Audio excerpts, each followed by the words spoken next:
Hello students, welcome back. Today here we will discuss chapter 4th of class 12 which is chemical kinetics and it is our second lecture.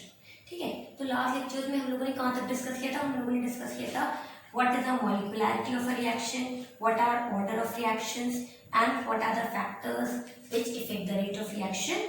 ये सब discuss किया था हमने. Types of rates discuss किए थे जिसमें थे instantaneous और एवरेज. तो आज what we will discuss the integrated rate equations. Integrated equations. ठीक है, तो अब हम क्यों यूज करेंगे what are integrated equations and why we will use them. तो देखो, अभी तक हमने क्या डिस्कस किया था? We have notice that the concentration dependence, जो भी हम कंसंट्रेशन डिपेंडेंस निकाल रहे थे किसकी, of rate, it was called the differential equation. आप निकाल रहे थे dx by dt के ऐसे करके निकाल रहे थे, जो उसमें वो सब कुछ क्या था? It was a differential expression. अगर हमारे पास इंस्टेंटेनियस रेट कैलकुलेट करते हैं तो it is not always convenient. क्यों? क्योंकि हम उसे कैसे मेजर करते हैं? We measure it by the slope. जो आप instantaneous rate, we measure it by the slope. Sorry, ये कह सकते हो by tangent of the slope. ठीक है, आप टेंजेंट ड्रॉ करते हो, then you measure the instantaneous rate, जिसे हम क्या बोलते हैं dx by dt. ऐसे कैलकुलेट आउट करते हो. और कभी कभी क्या हो जाता है that it is difficult to determine the rate law. अब जब आप रेट लॉ ही डिटरमाइन नहीं कर पाओगे so you can not also determine the order of reaction. अब ये जो हमारे पास प्रॉब्लम थी, इसको ओवरकम करने के लिए what we have done that the differential equation is to be integrated. आप क्या करोगे? आप इसी इक्वेशन को जो dx by dt है, हम उसे इंटीग्रेट कर देते हैं with in a certain limit.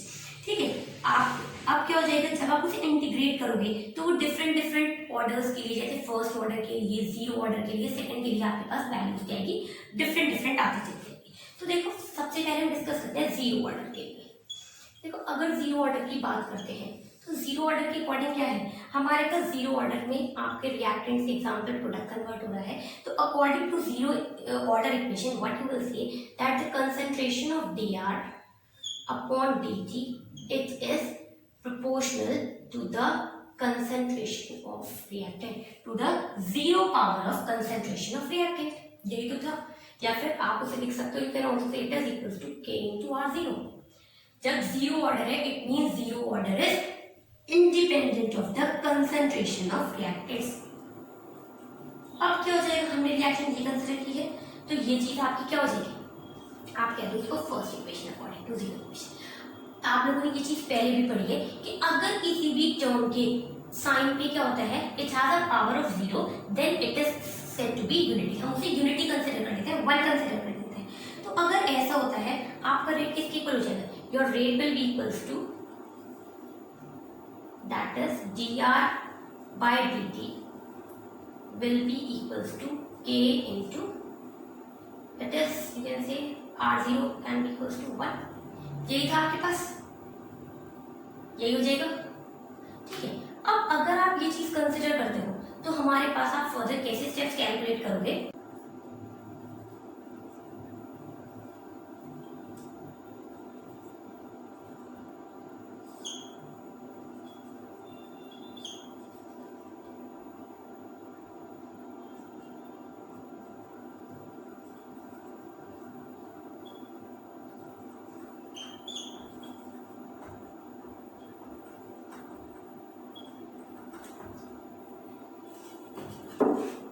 यही चीज थी हमारे पास. अब आप फर्दर क्या करोगे? What you will do, multiply this here. तो you will get dr is equal to k multiply by dt. ये क्या जाएगा आपके पास equation that your dr would be equal to and it is minus. यही था. अब देखो, जब हम इस टर्म का इंटीग्रेशन करेंगे तो what you will get, we will integrate on both sides. On integrating both sides you will get r would be equals to kt and plus I, where I is the integration constant. ठीक है, ये चीज आ जाएगी आपके r is equals to k into dt का integration आ जाएगा minus kt and plus I, where I is called the I क्या हो गया मेरा इंटीग्रेशन कांस्टेंट. ये आपके लिए फर्स्ट इक्वेशन. ठीक है, अब फर्स्ट इक्वेशन के बाद what you will do, consider this reaction at time zero, मतलब हमारे according when t is equals to zero. तो सॉल्व द इक्वेशन, हमारे पास क्या आएगा, r would be equal to k into time is zero plus pi, that will be equals to r is equals to pi. ये आ जाएगा आपके पास r is equals to pi. जब हमारे पास टाइम जीरो था, यू कैन सी उस टाइम पे आपकी कंसंट्रेशन आर जीरो की initial concentration it would be equal to this, और you can see R zero is equal to I. यही आ जाएगी हमारे पास वैल्यू। अब ये वैल्यू आने के बाद what you will do, just substitute this value in the equation first. जब आपकी ये जो वैल्यू है you can substitute it in first equation, तो what you will get, R is equal to minus K T plus R zero. ये हो जाएगा substitute I by R zero. What you will get now, just calculate R minus, और you can say K T should be equals to R zero minus R, that is T is equals to, और K is equals to R zero minus R by T. यही value आ जाएगी आपके पास। You will get k would be equal to r0 minus r upon t, and where k is, k क्या है हमारा rate constant, आपका r क्या हो जाएगा, r is your initial concentration and next r is your final concentration, और t आपका क्या हो जाएगा, the time interval। आगे आपको ये समझ में, अब देखो zero order reactions what they will occur under a certain conditions, ये कह सकते हो स्पेशल कंडीशंस में होती हैं। एग्जाम्पल देखो, कह सकते हो अगर मैं अमोनिया जो है, अमोनिया को डिकम्पोजिशन कंसिडर करती हूँ, ठीक है, किसके, मेटल सरफेस पे। जब भी आप क्या लोगे, आप इस चीज पर डिकम्पोजिशन कंसिडर कर रहे हो ऑन अ मेटल सरफेस। अगर मैं अमोनिया डिकम्पोज होगा and what it will produce nitrogen and hydrogen, यही प्रोड्यूस होगा आपके पास on the surface of platinum, ठीक है, यही हो जाएगी इक्वेशन। तो it is a zero order reaction. इस जीरो ऑर्डर रिएक्शन का मतलब हमारे पास रेट क्या हो जाएगा, you can see rate would be equals to K into ammonia concentration would be considered at zero. Zero मानेंगे, क्यों, जीरो ऑर्डर रिएक्शन है तो इंडिपेंडेंट है इसकी कंसंट्रेशन पे। तो अगर मेरी ये चीज जीरो हो गई है तो rate would be equal to K, rate is equal to K, या आप कह सकते हो rate and rate constant both are equal for a zero order reaction, ठीक है। नेक्स्ट इक्वेशन, नेक्स्ट क्या कंसीडर कर सकते हो, अगर हम HI का डिकम्पोजिशन कंसीडर करते हैं, it is also the type of zero order reaction. तो integrated equation it is called zero order, ठीक है। जैसे हमने जीरो ऑर्डर की कैलकुलेट की है, बिल्कुल सेम यही procedure you will go for first order equation. Hope so it's clear. First देखो मैंने क्या किया है, कोई भी इक्वेशन है R2P दे रही है, you have considered the rate of reaction would be given by dR/dt would be equal to K into the reactant power raise to zero. अब आपको मालूम है कि जब भी जीरो को क्या नाम है, कोई भी रिएक्टेंट या किसी भी चीज को आप जीरो पावर देते हो, it is considered as one. अगर वो वन कंसीडर हो, you can write it like this. अगर ऐसे लिख दिया, आप क्या कर दीजिए, cross multiply will get dR is equal to minus K into dt, and on integrating both sides, जब आप इंटीग्रेट कर दोगे दोनों side, you will get r is equals to minus kt plus I, where I is the integration constant। अब हमने क्या किया, at time t is equals to 0, आप लिख सकते हो r would be equals to r0। आपने r को r0 कंसिडर कर लिया है and just put the equations, r0 will be equals to k into 0 plus I। तो आपसे यहाँ क्या आ गया, r0 की initial concentration is equals to I। Just replace this value in first equation and you will get this equation। ये आ जाएगा आपके पास k की इक्वेशन, ठीक है। Now moving to first order integrated expression. What you know, सबसे पहले तो ये लिख लो, कोई भी general reaction, R is giving us product, reactant हमें प्रोडक्ट दे रहा है। अब for a first order reaction, मैंने आपको तब भी क्या बताया था, फर्स्ट ऑर्डर रिएक्शन क्या होती है, जब भी हमारे पास rate of reaction it is directly proportional to the concentration of only one reactant। वो किसी भी एक रिएक्टेंट पे डिपेंड करता है, then you call it as a first order equation। तो इसके अकॉर्डिंग मेरे पास क्या हो जाएगा, rate would be equals to, आपका रेट क्या हो जाएगा, माइनस dR/dt, हम किसके इक्वल लिखेंगे, it is equals to k into r raised to the power 1 या r, और अगर 1 भी लिख दो तब भी कोई इफेक्ट नहीं होगा।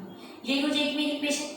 तो नाउ व्हाट, हम इस चीज को कैसे लिख सकते हैं, और यू कैन से dr upon r is equals to k into dt। यही हो जाएगा। You can write it like this also. अगर हम ऐसे लिख देते हैं, what is the next step? Next step is integrating. ठीक है, इंटीग्रेट बोथ साइड्स। अगर बोथ साइड्स इंटीग्रेट करोगे व्हाट यू विल गेट, इसकी इक्वेशन क्या हो जाएगी? जी आर अपॉन आर को क्या लिख दोगे? You can write it as L N R. इसका इंटीग्रेशन क्या हो जाएगा? L N R would be equals to minus kt and plus I। यही हो जाएगा। I आपका क्या है? Integration constant. हो गई ये first equation, name it as 1। Again follow the same step. At t is equals to 0 r becomes r naught। यही हो जाएगा। just put the values। now what you will get, r की जगह क्या लिख दोगे? ln r0 is equals to minus k into 0 plus I। So ln r0 would be equals to I। Putting the equation of I in first equation, what you will get? ln r would be equals to minus kt plus ln r0। यही आ जाएगी आपकी equation. ठीक है, now what you will do, you will rearrange it। अगर हम इसे rearrange करेंगे, what you will get? You will get ln r upon r not किसके इक्वल हो जाएगा? आपका kt के इक्वल हो जाएगा, है ना? ये हो जाएगा हमारे पास ln r, और ये क्या हो जाएगा? माइनस मींस देखो सीधे आप इस इक्वेशन को ये ऐसे भी लिख सकते हो ना, ln r minus ln r not can be equals to minus kt। तो it can be written as ln r upon r0 would be equals to kt। यही हो जाएगी इक्वेशन। अब अगर हमारे पास ये हो जाएगा तो आप कैसे लिखोगे? You can write k can be that is k will be equals to, k किसके इक्वल हो जाएगा? k would be equal to 1 upon t ln r upon r0। यही वैल्यू आ जाएगी हमारे पास। ठीक है, लेकिन आपने ये ध्यान रखना है because here the sign was minus, तो just reverse it. You will get r0 upon r, क्योंकि हमारे पास क्या आ गई है? k की वैल्यू पॉजिटिव आ गई है। ठीक है, ये आपकी कंसीडर होगी। अब अगर मैं इसी ln वैल्यू को किस में कैलकुलेट करना चाहूँ, if we want to write it in log value, what would be the result? k would be equals to 2.303 upon t log r0 upon r, where r0 is the initial concentration and r is the remaining concentration। r आपकी क्या हो जाएगी? the concentration would be remain after some time। ठीक है, हो गई क्या आपको यहां तक क्लियर? अब फर्स्ट ऑर्डर के लिए क्या करोगे? देखो, अगर हमें ग्राफ प्लॉट करना है, for example if we want to plot the graph between, किसके बीच में करना है? log r0 upon r और and versus you are plotting the graph between time. तो हमारे पास क्या हो जाएगा? The slope value would be equals to, आपके पास स्लोप क्या आ जाएगा? Slope would be equals to k upon 2.303 for a graph when you will plot between r0 upon ln r0 upon r and 1 upon t। तो the slope would be this। ठीक है, अब example अगर first order का consider करो, what you can से, हमारे पास क्या होता है फर्स्ट ऑर्डर? देखो, अगर मैं बाय चांस इथीन है अल्कीन का हाइड्रोजनेशन करती हूँ, it is also the first order reaction. Example क्या बताया मैंने आपको? आपने इथीन लिया, इथीन के अंदर हाइड्रोजन ऐड ऑन किया and you get simple ethane। it is the example of first order reaction।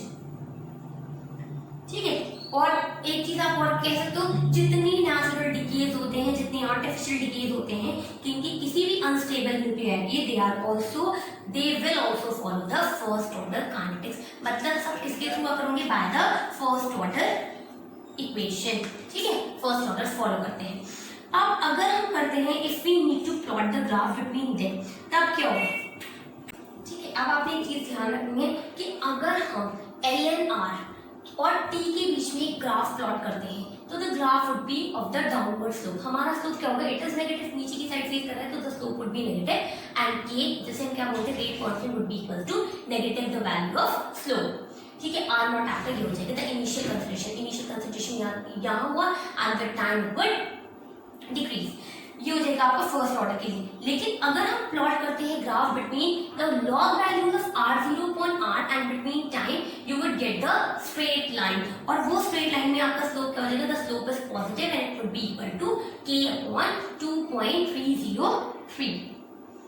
ठीक है, अब ये तो हो गया है। नेक्स्ट यहाँ पे हमारे क्या थे, the reactants which we were considering they were not gases.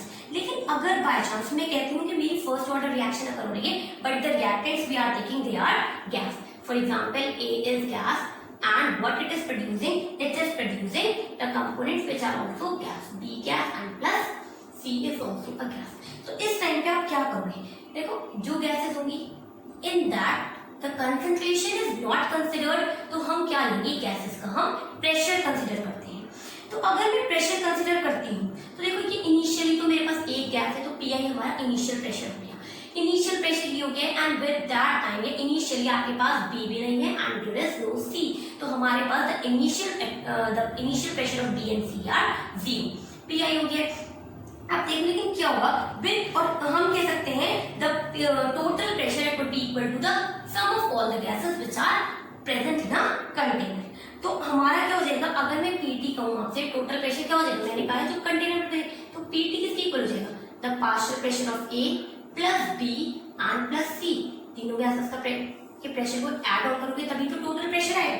Initially मैंने आपसे बोल दिया है कि हमारे पास एट टाइम 0, टाइम आपका 0 था, या इनिशियली इट वाज Pi और दोनों B और C क्या थी, दे वर 0। लेकिन विद टाइम क्या हुआ है, मेरे पास ये गैस भी बनी है, ये गैस भी बनी है, और अब क्या हो जाएगा Pi minus P at equilibrium. जब मेरे पास इतने अमाउंट ऑफ ये दोनों गैसेस बन गई हैं P एंड P, तो आपके पास क्या हो जाएगा total pressure, initial pressure minus P, यही चीज हो जाएगी। आपके पास क्या हो जाएगा, अब देखो अगर मैं टोटल प्रेशर में ये चीज वैल्यूज पुट करूं, what you will get, Pt would be equals to, P क्या है आपका at equilibrium, Pi minus P, Pb क्या है हमारा P, Pc क्या है आपका P, यही हो गया। These two values cancel out and what you would get, Pi minus P, यही आ जाएगा हमारे पास, you will get Pi minus P। अगर मैं Pi minus P जो वैल्यू है, ठीक है, ये सॉरी बेटा, we will get Pi plus P। Pi, अब अगर मैं इसके थ्रू P की वैल्यू कैलकुलेट करती हूँ यहाँ से, तो what the value would come out to be, P will be equals to Pt minus P initial, यही हो जाएगा P की value. From this equation P would be equal to Pt minus Pi। अब देखो आपको पता है what is Pa, क्या है गैस का प्रेशर एट P किसकी इक्वल था, Pi minus P। तो हम क्या करेंगे, what we will do, you would just put the value of P here, देखो Pi minus P, ये किसका प्रेशर था, A का, P क्या हो जाएगा Pi minus what is the value of P, P क्या कैलकुलेट किया आपने, it would be Pt plus Pi, यही हो जाएगी वैल्यू। आप कह सकते हो it is 2Pi minus Pt, यही आ जाएगी मेरी वैल्यू। अब ये वैल्यू आने के बाद हमारी इक्वेशन सेम टू सेम वही रहेगी, बस अब क्या करोगे, व्हाट यू वुड डू, आप कंसंट्रेशन की जगह क्या रखोगे, you would put the pressure. तो what our equation would become, our equation would be equals to K is equals to 2.303 upon T log Pi upon कितना रिमेनिंग प्रेशर है हमारे पास, 2Pi minus Pt, तो हम लिख देंगे 2Pi minus Pt। It would be the equation when you are considering the gases.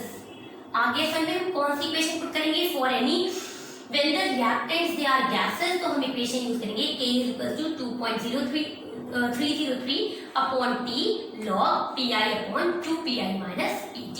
ये मैंने आपको बता दिया कैसे हमारे पास Pi Pt वैल्यूज आई हैं। Hope it is clear. आप यहाँ प्रेशर हमारे एटमॉस्फेयर में होगा, just keep it in mind. अब बात करते हैं, ये चीज आपकी कंसिडर हो गई है। Now we are moving to half life of a reaction. क्या होता है हाफ लाइफ, देखो half life of a reaction, what is a half life. देखो हाफ लाइफ को हम कैसे डिफाइन करते हैं, it is the time in which the आपका क्या हो जाएगा concentration is reduce to half of the initial concentration. जो मेरी reactant की concentration है वो कितनी हो जाएगी? It becomes half to that which was initially present. मतलब जो आपकी क्या हो जाएगी? R would be equals to half of the initial concentration. यही तो कहा है मैंने आपसे कि हमारे पास R कितनी बन गई है? half of the initial concentration. अब देखो, अगर मैं बात करती हूँ कि जीरो ऑर्डर की, जीरो ऑर्डर के लिए व्हाट यू नो, हमें पता है फॉर जीरो ऑर्डर आपने k की वैल्यू कैसे कैलकुलेट की थी? For zero order k was equal to किसके इक्वल था? r0 minus r upon t.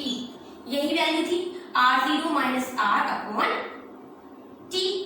अगर जब आप हाफ कंसीडर कर रहे हो कंसंट्रेशन रिएक्टेंट की, it means t would be equal to t half life period. Just put the value k would be equals to, आपकी इस टाइम पे r की वैल्यू क्या है? k is equals to r0 minus r0 by 2 upon t half. ये आ जाएगी मेरे पास value. ठीक है, अब मेरे पास ये क्या था? r0 by 2, यही वैल्यू आएगी. तो what you would get t half, it would be equal to r0 upon 2k. यही आ जाएगी मेरे पास value. The half-life value, the half-life for a zero order reaction, it would be equal to R0 upon 2K.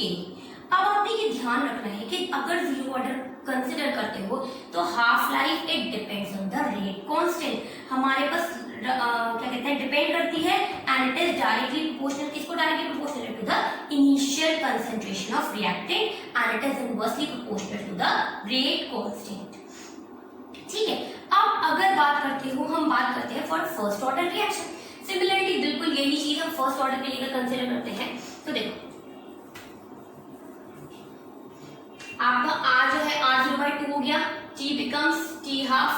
तो for first order क्या था expression आपके पास? k was equals to 2.303 upon t log r0 upon r. यही था हमारे पास.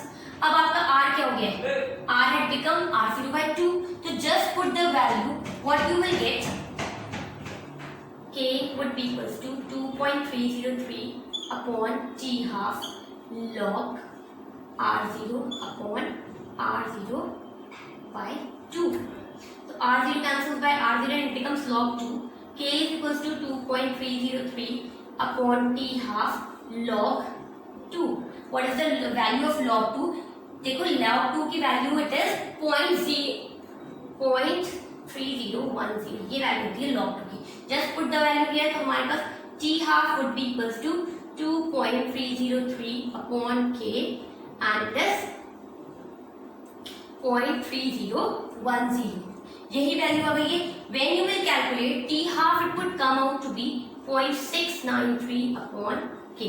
तो for a first order reaction, what you will see that हमारा half life जो है वो डिपेंड करता है रेट कांस्टेंट पे, but it do not depend upon the initial concentration. Initial concentration पे इंडिपेंडेंट है आपका half life for a first order reaction.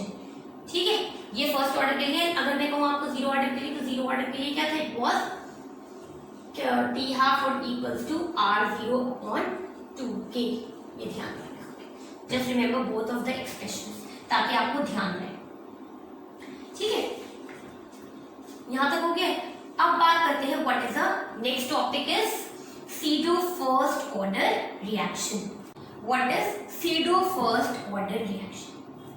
देखो अब आपके पास क्या होगा, हमारे पास देखो किस पे डिपेंड करती है? रेट या ऑर्डर ऑफ रिएक्शन किस पे डिपेंड करते हैं? वैल्यूज के थ्रू, कंसंट्रेशन ऑफ रिएक्टेंट के थ्रू.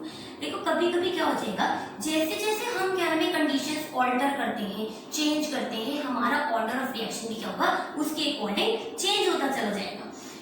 अब कभी कभी क्या होता है, हमारे पास मान लो रिएक्टेंट्स क्या है, आपके पास a plus b, two reactants they are present and they are forming the product.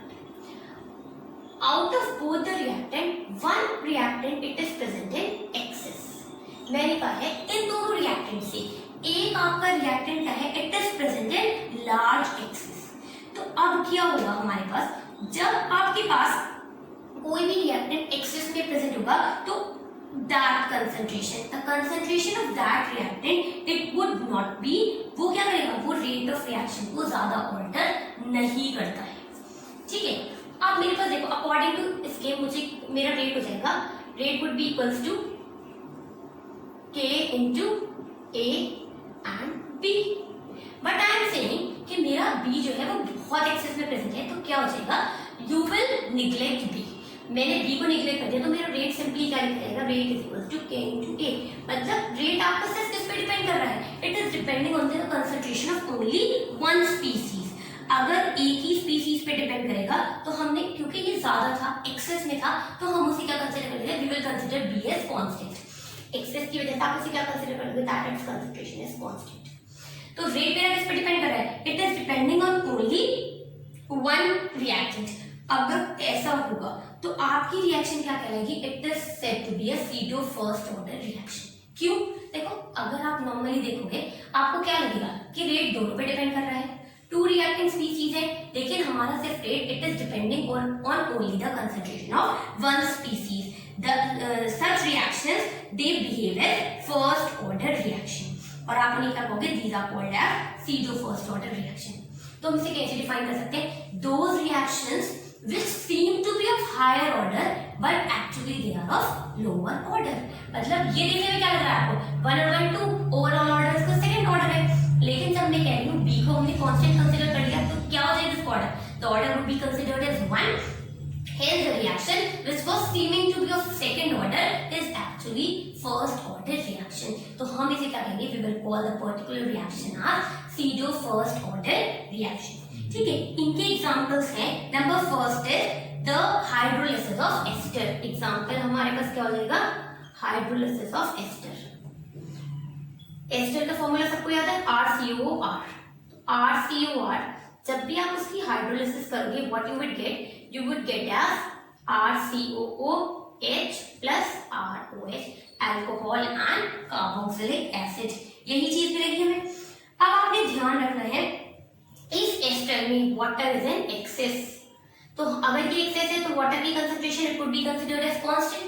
अगर कांस्टेंट कंसीडर होगी, it will not alter the rate of reaction and neither it would contribute in the order of reaction. The first equation example is this, और second example आपका क्या हो जाएगा, inversion of cane sugar। क्या हो जाएगा, inversion of cane sugar। देखो अगर inversion of cane sugar की बात करते हैं तो हमारे पास क्या होता है, what is the formula for cane sugar,